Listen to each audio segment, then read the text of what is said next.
Okay guys, bago po tayo magsimula, pa-support naman po ng aking munting channel. Pa-pindot po ng subscribe button, notification bell, at pa-like and share na rin po.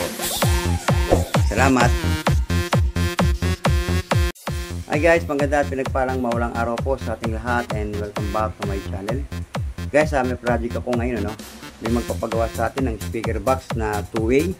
Ito yung kanyang ilo-load na speaker at ang kanyang tweeter, Yung kanyang speaker ay concert D12 300 watts o 350 watts dual voice, at subwoofer type, Guys, papagawa siya ng kanyang bagong speaker box dahil yung pinanggalingan nito is durog na, yung MDF na plywood, yung bawal sa tubig, bawal sa lamig, kung ang bahay mo ay aircon, ay bawal yung mga ganong plywood. So ito na siya guys, natabas ko na siya, kukusulo ko yung kusang tinatabas, at pagkatapos ng speaker, papagawa na rin siya ng kanyang tool case, o yung amplifier rack. So tara guys, samahan niyo ako.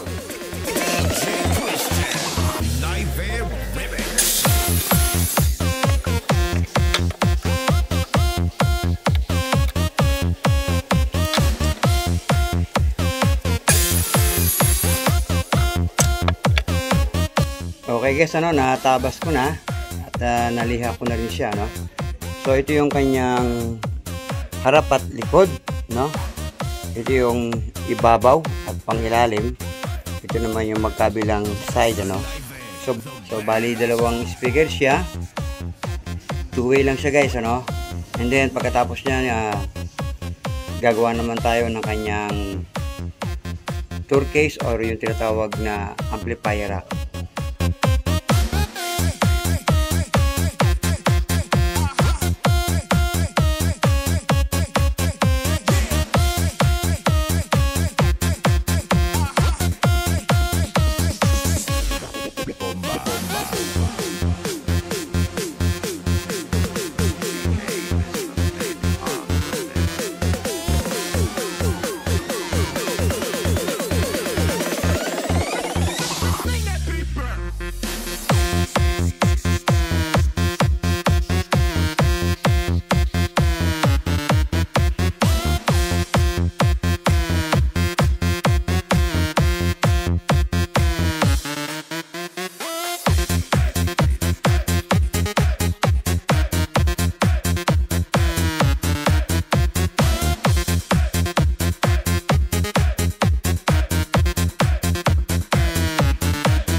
Okay guys, bago ko assemblin yung isa, so babanggitin ko muna yung sukat nito, Ito guys, dito ko nilagay yung butas. Dapat dito yan, Kaya lang kasi sa booper type yung ilo-load dito.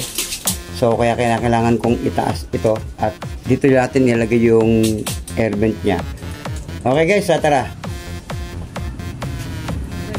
Guys, itong kanyang front.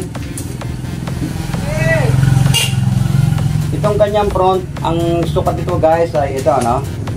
Yung kanyang haba o yung kanyang taas ay nasa 20 inches and 1/4, no?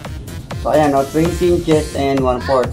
At yung kanyang lapad ay nasa 14 inches, no?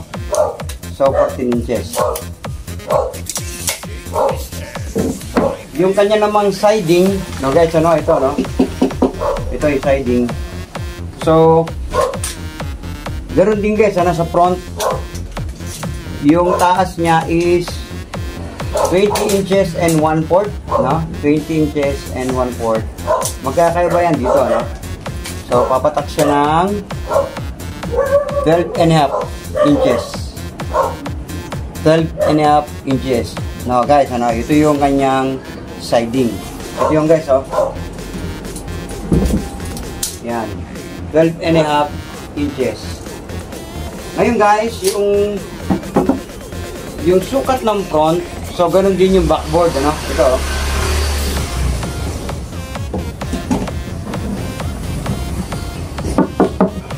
So guys, ano, same lang yung sukat nito, no? Yung sukat nito, itong front at itong backboard ay isa lang, ano? Tapos itong taas, guys, ano, itong taas. So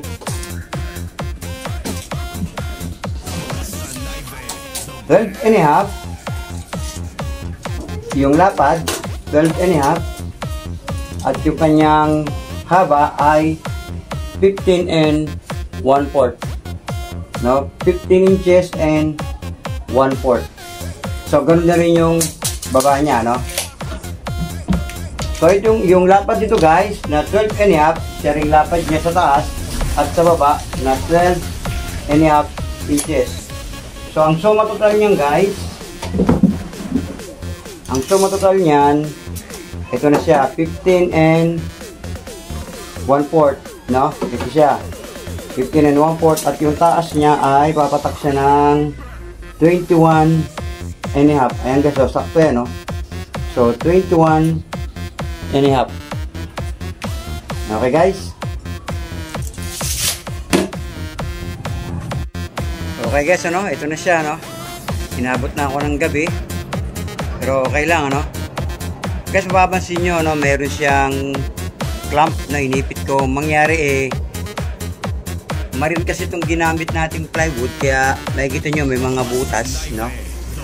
Ito ang kahinaan kasi ng mga marine, ano? Mga marine plywood. So marami siyang butas. Pagka hindi ka guys magiging maingat, may tendency na masayang yung pagod mo kasi pwede siyang mabiyak, ano? So kaya maraming stick weld o maraming glue at naghahabol tayo ng mga butas para hindi siya magtuloy-tuloy, ano? Ang mahirap nito guys, yung screwhan ng speaker, baka dun matapat yung butas. So kaya hanggat maaari hindi ako gumagawa talaga ng speaker box na marine, ano? Gawa ng maraming butas. Pero super, dahil ito yung binigay ng customer, siyempre yung customer ang masusunod, no? Tayo trabaho lang naman.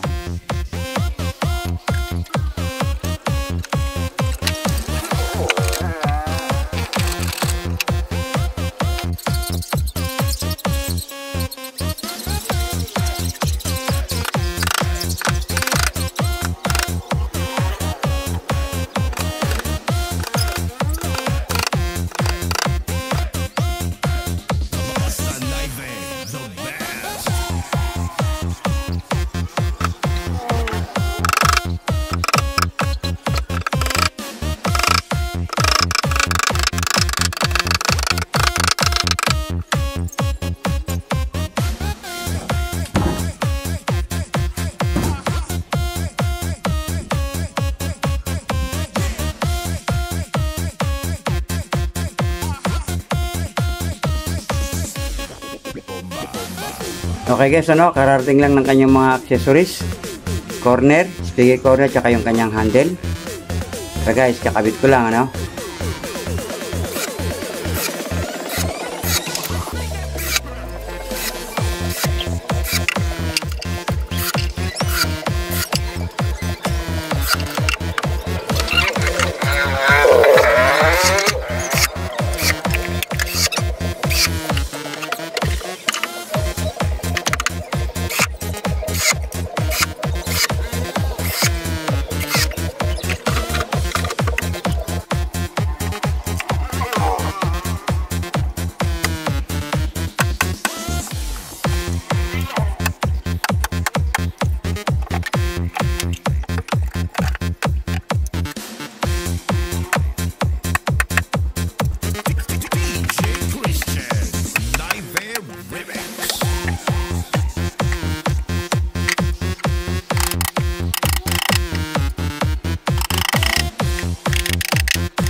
Okay guys, ano, ngayon naman ikakabit natin tong drawer niya, no? Itong drawer box, no? At ito yung kanyang drawer guide. At mangangailangan tayo ng 2 pirasong plyboard, ano? Ito yung magiging guide natin, ano, para sa drawer. Okay, tara guys, samahan niyo ako kung paano magkabit ng drawer guide.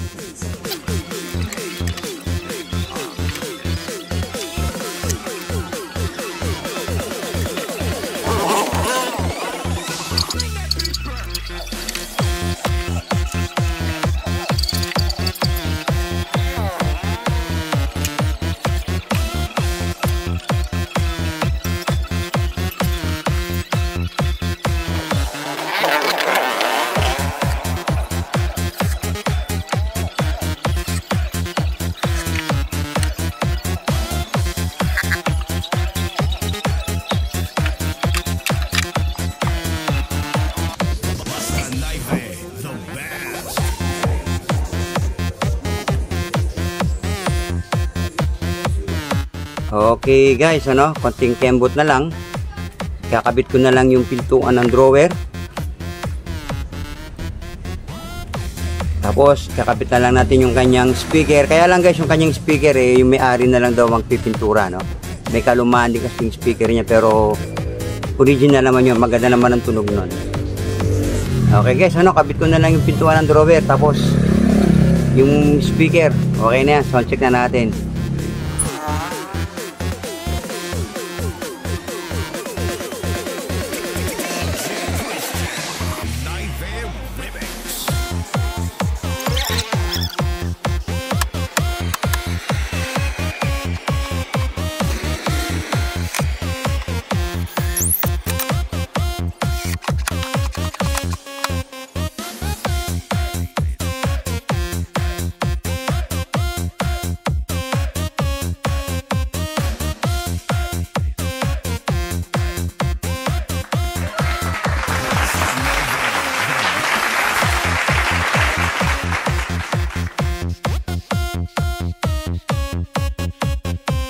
Bang, kaway mon.